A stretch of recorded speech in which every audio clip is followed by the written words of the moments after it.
Hi guys, George Glinski here from Toe the Line, joined today by Smudger Smith. Smudger, how you doing, my friend?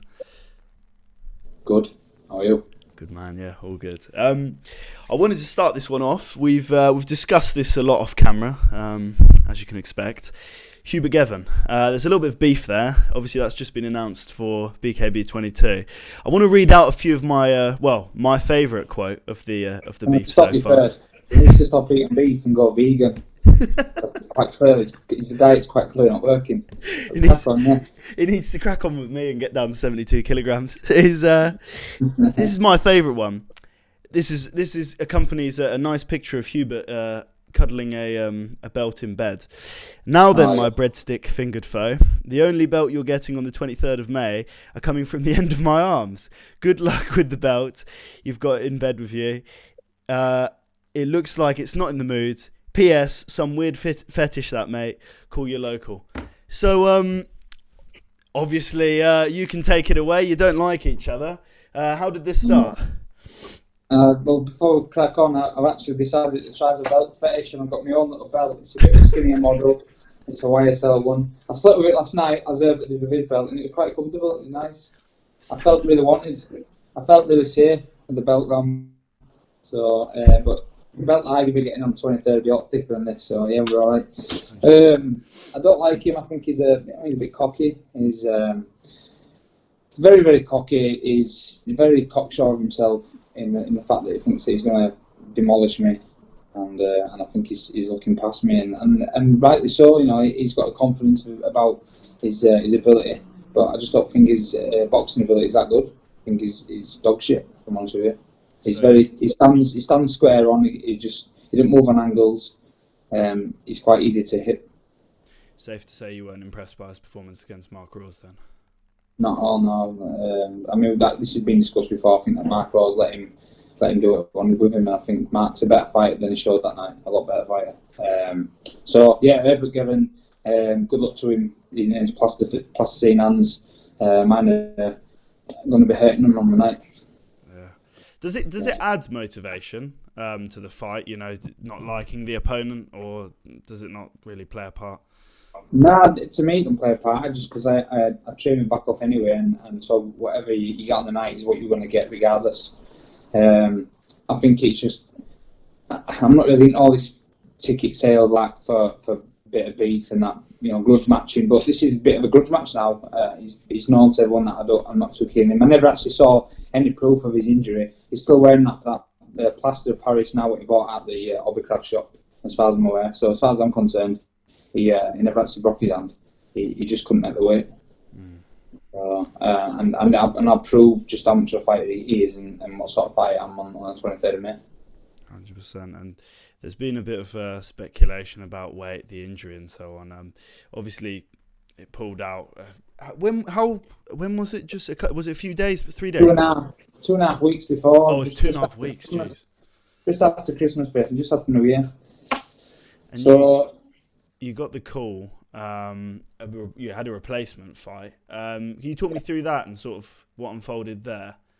Yeah, I don't mind discussing. I've actually spoke to Connor about this as well. It was Connor that they offered on short notice, and props to him for winning the prize fighter. I can only imagine if he'd have fought me and not fought the prize fighter, that James would have most likely won that fight. He would have won the prize fighter.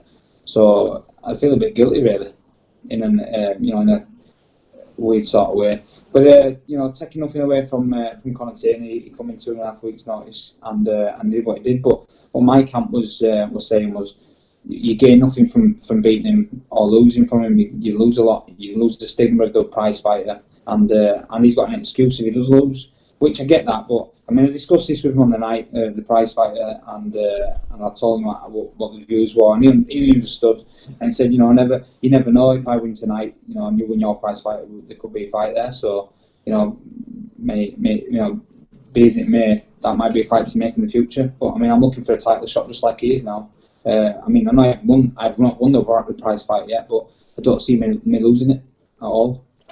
No, 100%. So it would be a fight you'd you'd want in the future, perhaps something for a title? If it's there, yeah, if it's there. I mean, but I am sticking to the bantamweight division. Yeah. And I know they say about the 2 kilogram difference. So I mean, if that's something to play, then yeah, whatever. I feel like I'm not 100% sure. I think Connor's thinking about staying at 76 when I spoke to him. But I mean, as I say, belts make fights, and you can sort something out there. But I wanted to talk to you a bit about James Canelli. Obviously, you're very close friends with James. I managed to have a good chat with James myself, and I think we'll both agree that he's in actually very surprisingly good spirits. What have you heard from James since the loss? Yeah, I ring him and he rings me on a regular basis. We absolutely just talk shit to each other. It's quite funny. The conversations we have is they're very funny. But yeah, I spoke to him recently. He's back training as of today. And happy birthday as well, James Canelli. Hope you have a great time. I know that you're back training. You won't be having a drink, but that's what you enjoy. So have a good day. He's been very supportive of me and my journey since we fought, and I'm very supportive of his. So I've made a friend for life with him. So I can only wish him all the best for the future in BKB. 100%. I wanted to talk about that James Canelli fight. I'm not sure if we've actually discussed this on camera. You were up FaceTiming him a couple of days before the fight. Yeah. He thought we were just trying to play a game in his head, but I just found a connection with him. A good kid. Why not? We have a good laugh. I found that I couldn't sleep. I was excited to fight, and I seen he was online, so FaceTimed him at about 2 a.m, and we were just chatting for about an hour about anything really, anything and everything. So the bromance has blossomed since then. Yeah. So and, he's like a little brother now, even though he's taller. Yeah. With the Tony Lafferty fight, you guys are obviously friends going in again. That's why I was talking about the whole thing with Hubert Geven, because you've fought a lot of mates, a lot of your friends you've fought now, and with Tony Lafferty, I mean, that's what you sort of threw that one out the window. You sort of, there was no bad mouthing, nothing like that, but you stopped that side of things. Did that help? Did that help not speaking to your mate before the fight? Did it allow you sort of disconnect from that process? I think because I was just a lot more focused on becoming a better boxer. Even though I know I can box, I just wanted to make sure that I was focusing on the right things, not the wrong things. And regardless of speaking to him or not, I knew I just need to get my own head into the game. So that's exactly what I did. And I mean, same as Scott McKee. Scott McKee stopped talking to Lafferty whilst the men flying around, but they stopped talking to each other when this second fight had been announced, which is the right thing to do, I think. I think going forward as a professional athlete now, I've realised that there's certain things you have to cut off, and certain things you have to be a bit more serious about, and that's one of them. So moving on. I think I just like to make sure that I'm in my camp and I'm staying focused on me only.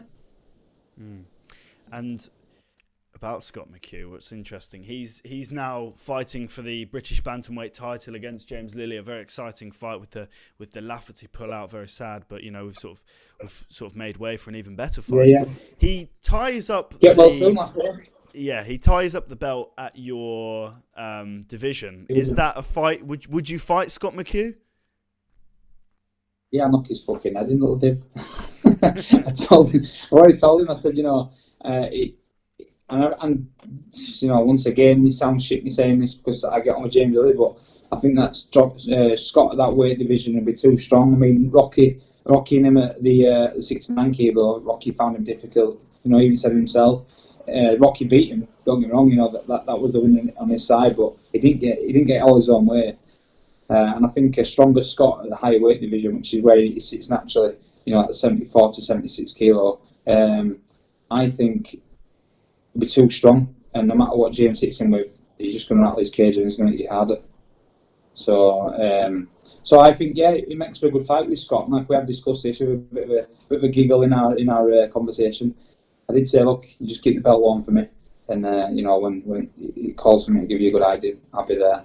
So I mean, there's a lot of the Welsh fighters who fight each other, but I told Scott a while back, if it's a progressive fight, then and you're in my way, then well, fucking knuckles are flying out there. Mad respect for that, mad respect. And he's obviously preparing for his fight now. I understand you haven't been to the gym for a couple of weeks due to your injury, which we'll talk about in a second. But with Scott McKee, how's he looking leading up to this fight? I've helped him a lot on his toes. He's not just planting his feet and keeping his feet, fully flat anymore. He's up on his toes. He's able to move a bit more freely, a bit more of a spring in his step when he's boxing. I've been getting to try and learn to skip a little bit better because his skipping was absolutely atrocious. And yourself a bit. Footwork is everything. Yeah. We hit from the ground up, but I had him doing rounds where you're just throwing shots at him, and it's not like throwing nothing back, but he's got to have a good head movement, and he'd be very surprised at how good his head movement is now. So as long as he sticks to his game plan, makes him miss and makes him pay, and even gets clipped a few times and shows him that he can roll with them punches, which I'm sure he can, and he will. So Scott's definitely one to watch out for in the future because his ability is definitely improving. Yeah, as I say, he's looking really sharp. He's starting to get the elbow into a level position on those hooks, and that's going to be dangerous. That's going to be very, very scary. So I'm looking forward to it. Yeah, he threw some sweet hooks when I'm doing the pads with him the other week. They were so crisp and so strong, and he didn't throw much into them either. They just landed nice. So, and that was just the case of him, turning his forward leg inwards. His front foot was turning, his knee was coming in, and he was pivoting on his hips, and the shot was coming in nice. So, them the sort of shots that we want to see him throwing a lot more, and if it connects, they're going to be devastating. Yeah, and Reese Marie, another man who trains with you, obviously he takes on Leonardo Torres. You've said very nice things when we've spoken about Reese Marie. You've said he's an excellent boxer and is really, really improving. What do you make of his progress into this fight? Well, he's actually coming to the division I'm in, so I got him into the. I'll put his name forward. But that's another good tasty fight. If that was to ever happen, me and Reese, we've been doing training on and off for the last year and a half, and he's certainly improved a hell of a lot. And you can see that he's got good boxing pedigree. He's never been a pro or anything. He hasn't done amateur, he's done a lot of white collar, but I think white collar's underestimated in some aspects. I certainly think there's a lot more better fighters coming through now, especially as they're taking the sport more serious. You get the odd ones where they have a few shows, have a few drinks before the fight, and you think, well, you're just a fucking idiot. And they're the ones that get beaten and stop. Whereas Reese Marie's the sort of guy that is dedicated. So you're going to see a very dedicated fighter on the night, someone that's going to take the fight to the guy, his opponent, and he's certainly going to hurt him. So you will literally fight Reese Marie, Scott McKee, anyone, anywhere, anytime, as long as it's you. Yeah, of course. I was devastated about the Conor fight. Yeah. And I really was. It really fucking niggled me a lot because I've never ever been asked to fight someone and said no. And it wasn't a case of me saying no because I was worried about fighting him. I had things that I needed to deal with, and I thought, well, if you're dealing with your problems, I'm dealing with mine, and I'm under strict instructions, and I'm under good guidance through two of my sponsors now. Yeah, and that's. You've had some problems. We'll talk about that now. Sciatica has been. How long has it been plaguing you for now? Quite a while. Well, it started off in my back and come down my glute and runs down my leg. But I first started getting issues back when me and James Canelli and Tyler Goodjohn was training down in Cambridge last year. So it's been a good 6 months really. It's took its toll, and I've got through the training. I ain't whinging and complaining about it. I've just got through it. I've got through my camps, did my diet, and everything works just as it should have done. It's just that I was just in a lot of pain whilst doing it. And yourself, you're passionate about the sport. The pain is the pain, and you just get through it. You don't let it bother you. But when it gets to the point where you think, well, actually, I've got a bit of time here where I can sort things out for me and get myself squared up and be on a level par when it comes to the health, then why not? So that's when my coach said, you've got some issues you need to deal with, so deal with them. And that's the thing that we decided to do. We decided to have that time off. Bit of a shame, really, because I haven't got many years back left in me. There's a lot of fighters I'm 36, but you know yourself. I'm kind of peaking with fitness right now, and everything's good, everything's nice, but it does drop off quite quick. And I want to be active. I want to get my fights in, so I want to be very active. So to have from November till May off 6 months is a very long time for me. That's like having a year to a year and a half for the 21-year-old, 22-year-old. Ring rust, I suppose. Do you believe in ring rust? Nah, I don't believe that shit, man. Nah. So I think fitness. I think if you haven't got fitness, then you get ring rust because you need to be fit, but. As long as your fitness is there, then your hands will do what you need to do. Your lungs will keep your body moving as you know it can and should. So I don't really believe in it. Yeah, as long I as think it's just a case of not being fit. It's just a case of not being fit. As long as you're replicating it. Let's talk about BKB 21. Let's get some predictions. Actually, yeah. I've got the full fight card here. I actually think I've got the full fight card. There's 9 fights. It's usually 11, not to slag anyone off there by putting that in there, but there's 9 fights on this one. I could have missed 2, I'm not 100% sure, but we'll go from what I've put as the bottom randomly. Paul Stredder versus Brandon Hardin, if I can just get a pen. Interested to see. 1 second, mate. What's that? What's that? Oh, you wants to go to bed soon, mate. She's fucking whinging. Oh, just the belt. Quiet. Brandon Hardin versus Paul Stredder. I need to hear your prediction on this one. Paul Stredder, I think this is a rematch. This from when they fought on another promotion. They did, yeah. I know it was hard. Yeah, it was an hard fight. I think it's the one where Paul Stredder got the bad gash on his eye, a bit like myself with Ches. Yep. So the rematch that he's getting with this Brandon is, I think it's long overdue by all accounts, but. I think Stredder's got it. I think he's a sharp kid. I think he's got a point to prove, especially after coming off 2 losses. 1 loss being through cuts, which is no fault of his own. The first one was obviously devastating punches from Scott McKee. So he needs to come into this and he needs to show his worth. In the sense of he needs to win to give himself some confidence back, his self-confidence. A must win fight. And interestingly, it's a bit like the Johnny Lawson. Like Johnny Lawson fight with Rocky, one of them has to, he has to win. He needs to win this fight. Yeah, I think we've spoken about this before. Paul Stredder is actually quite frustrating because he's such a wonderful technical amateur boxing. Everything, it's very militarized. Obviously, coming from his military career, very militarized boxing, fast hands.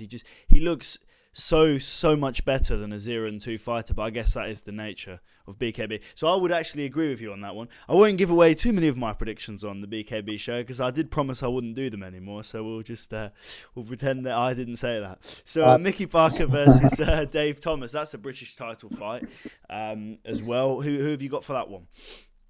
I'd say after seeing Mickey Parker against Godfrey, yeah, and everybody else has bloody fought. The guy is a bit of a conundrum, isn't he? When you just don't expect what you get, but you get what you don't expect. I think he gets it all day long. Mickey Parker's a very, very good fighter, and he's very, very tough and durable. And I know Dave Thomas is a unit, but there's a lot of muscle to supply with oxygen. And Mickey Parker just seemed like, I don't know, I think he'd be a fitter guy. And this is, one against his prediction. It's horrible to have to do predictions. But I think, he gets it. Mickey Parker gets it. In fairness, to play devil's advocate on that one, Dave Thomas, as I say, was doing some particularly good work in their original fight. And I think, surprisingly, despite the muscle mass, he had to, he managed to get the 3 rounds of Mason Shaw really well as well. So I feel like that fight is a really fascinating matchup, and I'm not going to predict it, but that's a good prediction. I get killed when I do this. Someone inboxes me like, "Why did you not predict me?" So this is the nature of it, because we all know each other, we all see each other the way, and we're all quite friendly. When you realise who you're predicting, you're seeing down, you think, "Oh fuck, did you watch my video?" Yeah, that's the thing. They don't like him. They don't think he's worth it. It's horrible to say, isn't it? So the worst one was Scott McKee. when I predicted Craig Morgan to beat Scott McKee, and then he sees me at the weigh-in, and he's like joking, but he's you can see also that he's kind of offended, and I was like, oh, it's horrible, man. Scott's so lovable, man. Scott's lovable.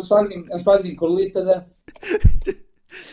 I'm surprised he still speaks to me, but there you go. So, Gavin Kura versus Joey Vaughn, 2 debutants, one an ex-pro, one a good amateur record. An interesting matchup. Who have you got on that?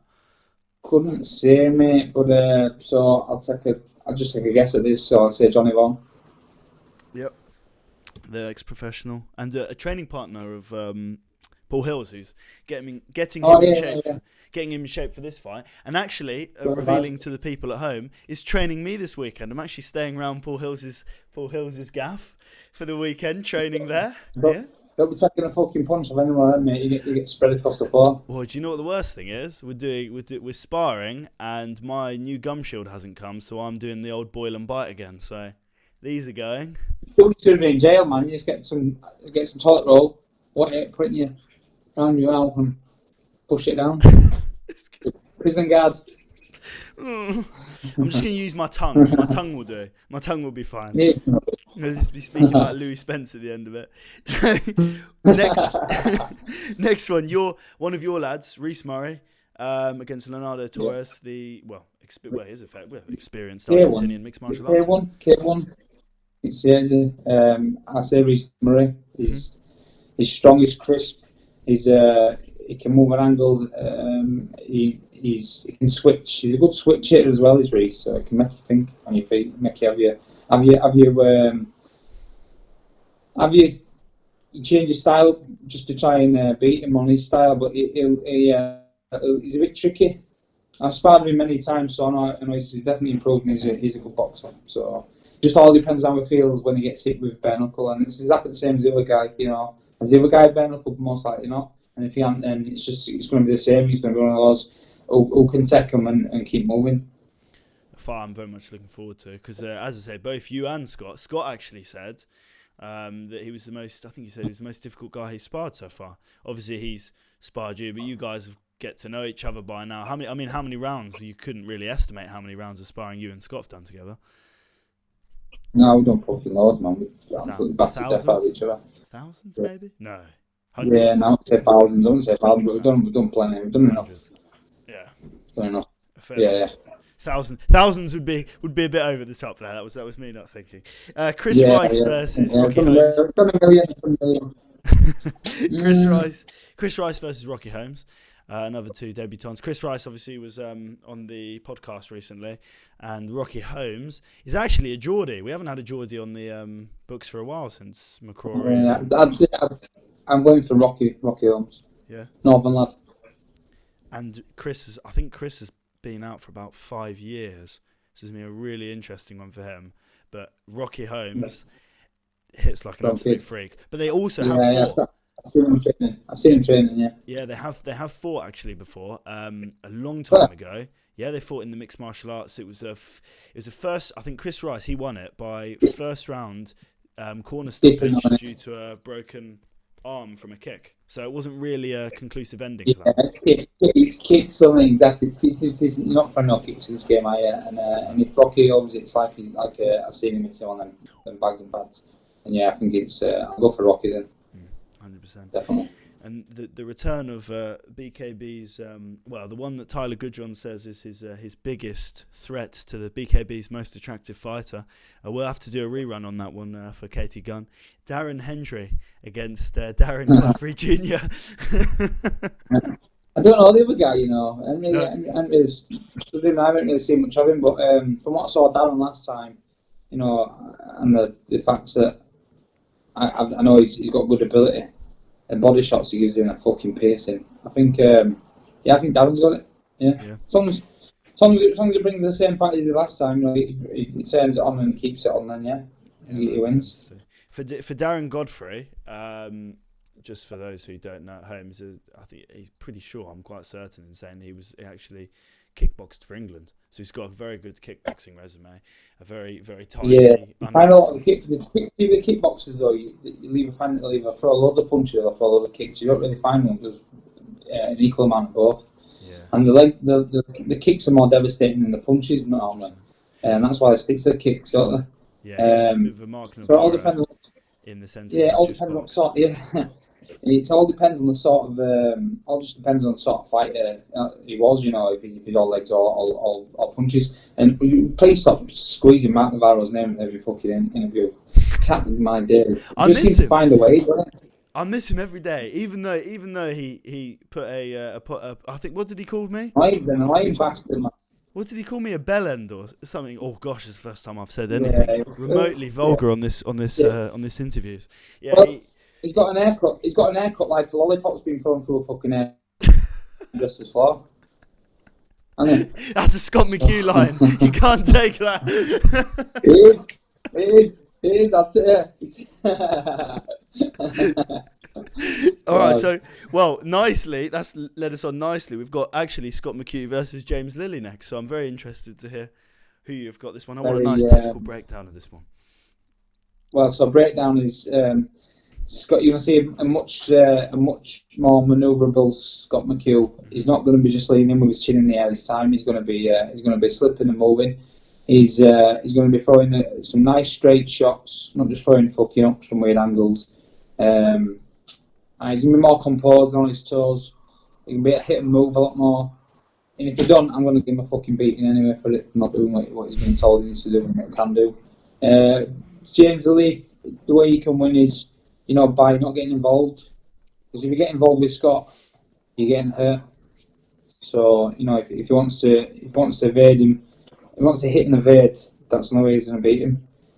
I just can't see him being able to do that. And I think Scott, once he now puts himself on his back foot on his toe, and he gives himself that chance for for leaning back off shots, slipping and moving, then that's the best Scott we want, and that's the Scott we're going to get tonight.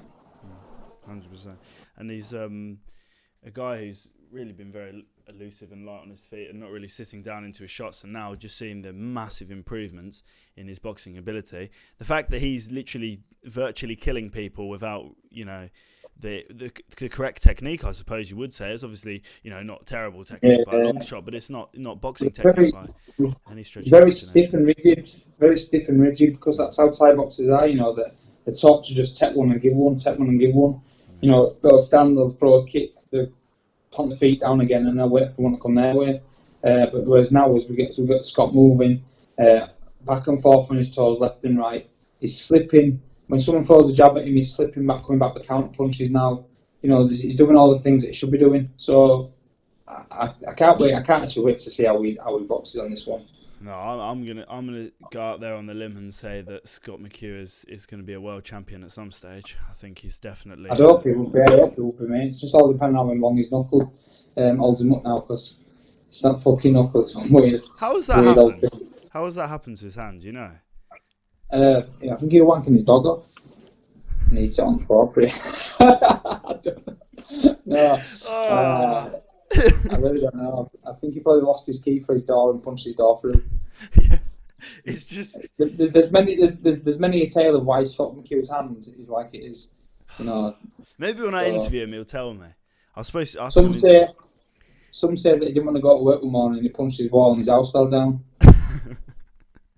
I wouldn't even be surprised if he could actually cave in a brick wall. I would not be surprised. There's urban legends around Leeds about Scott McKee's hand. The legend of Scott McKee's hand. Yeah, I'm a strong hand. Yes, scary movie too. So co-main event: Dan Chapman, Sean George, another British title fight. Who have you got on this one? It's obviously the Battle of Wales that Jim has been waiting for a very long time. I feel his pain. Yeah, it's good to see the Welsh fighting the Welsh, it's because they have got a lot of good fighters, and I think they're the fights that people are missing, and the fight that people really want to see, and now they're getting at least a bit of it. Dan Chapman, I sparred against Dan Chapman, and the last time we down at Canelli's gym, and he's very, very elusive, explosive, sneaky. He hits very fast and hard. I'd still fight him though. But caught with a sneaky left hook. We've only been sparring 20 minutes and put me on my ass. I don't mind admitting that. No, sparring, it's there it's there for your learning. And I just underestimated him straight away, and I really shouldn't have done. I think he wins. He beats Sean George, especially after seeing how Canelli beat Sean George. I know that, you know, we all know that Dan beat Canelli, and I really do believe that Dan's a different breed, and this is definitely the sport that he's going to be world champion. He's going to be world champion for a long time. Yeah, to sort of agree on a point with Jim Freeman said in the podcast the other day. He believes that he's the best technical boxer in BKB, and I'm going to be honest with you, I probably would have to agree with him there. He's a fantastic talent. And how old is he? 29 now. I think he's still yeah. He actually watched that podcast. I watched that podcast, and the sound went off, and I could hear him mouth the words of Smudger's second in line for best technical fighter. But I mean, that's what I saw. I didn't hear it, but that's what I saw. I think he actually said George Glinski, but I think you've muddled up the words there. The great George Glinski. I'm a good lip reader, mate. I'm a good lip talking shit. I'm a good lip reader. Just saying. One of the best in the game. I won't release pad videos until I get my shot against Deontay Wilder. So 20 years. So the main event, Jimmy Sweeney, Tyler Goodjohn, biggest fight in BKB history. Everyone's excited. Who have you got on this one? I don't want to say so. I'm saying a draw.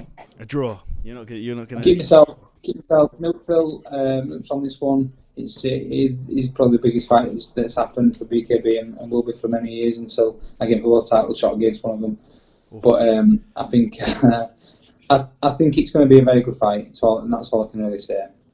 At this stage, we're doing a pros predicts on that, and if I remember rightly, it is literally 50-50 right now. We've only had about 8 come back. We should have about 20 by the end, but pretty sure it's 4-4 at the moment. So. Yeah, I sparred them both. And I found them both just as tricky. Yeah. But I sussed them both out very quick, and they wanted to get at me because I was just giving them talk. I was just tormenting them. So the film crew were there. They had to turn the cameras off. They were asked not to. It's just one of those, mate. Yeah. It's normal stuff, mate. This is life, you know. Some people just don't want life to be seen on camera, and they told the camera crew to turn the cameras off. They asked them to race it, a bit like Area 51, you know. Yep. No, there was no footage getting out. 100%. It's true. I mean, I have to say I have been avoiding Leeds for sparring. It's just somewhere I'm not going to be going. I'm pretty sure I've spoken to all of the lads, Paul Hills especially. The man he's scared of everyone. He's scared of no one but you. That's it, really. So, it is what it is. I'm just saying. It's true. It's the truth. It's 100% the truth. So what? It's sciatica, mate.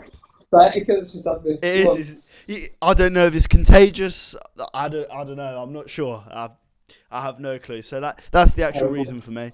Obviously, I'm an extremely hard man, in more ways than one. So let's talk about sponsors. Some sponsors. We've got a lot. I think you've written them down actually for me today, which I didn't give the same. Yeah. Well, before we do any sponsors, I just want to give a big mention to the Yorkshire Regiment once again. They've just done me got to show you. I've had a guy to make this for me. I can't bring it down in the show because it's going to be so heavy. But in fact, hold on, I'll turn it around that way. Hang on, give me a second. So, I had that made for me. Oh yes, wooden. Very nice. Sent from abroad. Some guy made for me called. If you get him on Instagram, it's called "Put It on Your Wall." So he did that for me. Nice. And then I've had a what they call it made. I've had a flag made by a couple of boys from the Yorkshire Regiment who are over in Afghan, and that's a Yorkshire Regiment flag with "Don't Quit, Won't Quit" on it, and that's going to be leading me out as well. And then I just want a big, massive shout out to Josh Barrett, my nephew again. So them's the reasons I'm fighting in this prize fight, and them's the reasons I'm going to be getting through it and being the winner. 100%. Be the winner for the prize fight, yeah. So and in sponsorships because I've got quite a few. Terrible. So Rebel Gum Shields, get them on their Instagram. Yep. Got roller services for printing.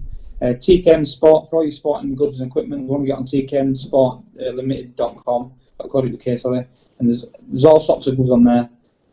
Gum shields, wraps, tie pads, anything you need for combat sport really. House clothing, supplying with some clothing. Supreme Labelling, YTS, Shot Killer Services, CG Motorsport, Steel Supply Clutches, UK Frass. I know, yes, it's terrible, it's horrendous. Freedom Clinic, I know. Dean Dental Laboratories, Evoke Fire and Safety Management, and then you've got and then last I've got Revive Leeds that does all my physio stretch sessions. Actually helps me with the acupuncture and stuff. Yorkshire Regiment, and lastly Golden Team, the people that help me make the dream work.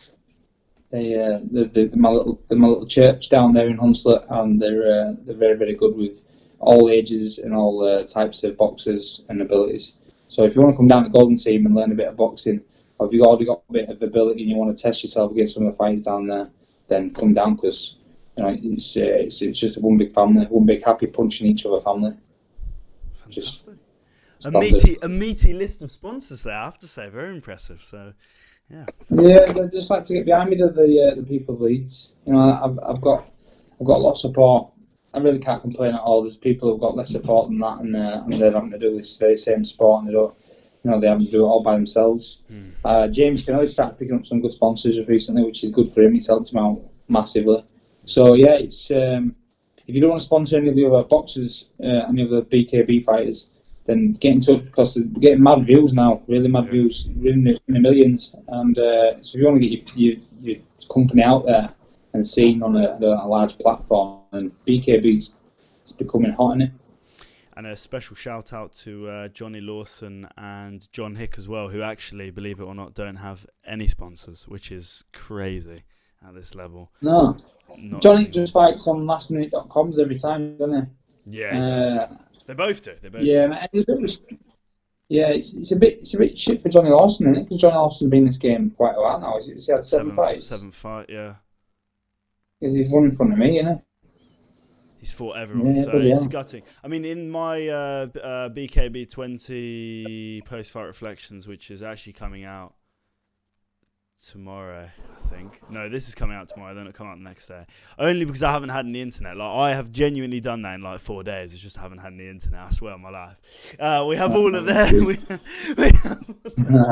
have all their Instagrams and stuff in there just to help them out with sponsorship. So when that comes out, you can have a look at that. But Smudger's been an absolute pleasure. It's been a very nice long one, and yeah. But you've heard that never, so yeah. Yeah. I did get out to them. I'll show you later on. Just be quiet, Belt. Go up in a minute. Quiet. Alright, mate. See you later.